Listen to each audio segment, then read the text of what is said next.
आज मैं आप सबको एक कथा सुनाता हूं। एक दिन प्रातः एक व्यापारी अपने घर से निकला। घर से निकलते ही एक बिल्ली ने उस व्यापारी का मार्ग काट दिया। व्यापारी घबरा गया। वो फिर से घर लौट गया और शुभ घड़ी की प्रतीक्षा करने लगा।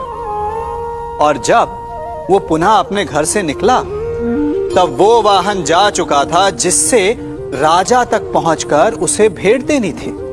राजा को भेंट नहीं मिली। राजा क्रोधित हो गए। राजा ने उस व्यापारी का व्यापार बंद करवा दिया। इस कारण व्यापारी क्रोधित होकर घर पर अपनी पत्नी से लड़ बैठा। पत्नी अपने बच्चों समेत मैके वापस चली गई और उस व्यापारी के जीवन में यदि कुछ रह गया था तो केवल अंधकार। और इन सब का कारण वो उस बिल्ली को मानता रहा जिसने उसका मार्ग काटा था।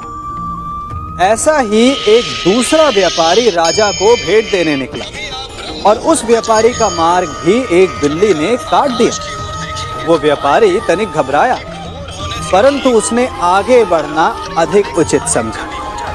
राजा तक वो समय पर पहुंचा। उसने राजा को भेंट दी। राजा प्रसन्न हुए और राजा ने व्यापारी को अपना व्यापार बढ़ाने की अनुमति दी, स्वर्ण आभूषण दी। जब व्यापारी घर पर पहुंचा तो पत्नी को आभूषण और अपने बच्चों को देने के लिए वस्त्र थे उसके पास। हर ओर प्रसन्नता थी। समझ रहे हैं ना? दोनों के साथ एक ही प्रकार की घटना हुई, परंतु दोनों की प्रतिक्रिया भिन्न थी। ऐसा ही हमारा जीवन भी है।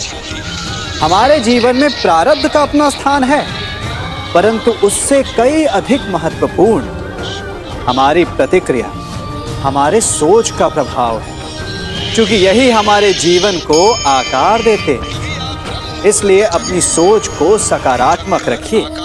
आपका जीवन सदैव आनंदमय रहेगा।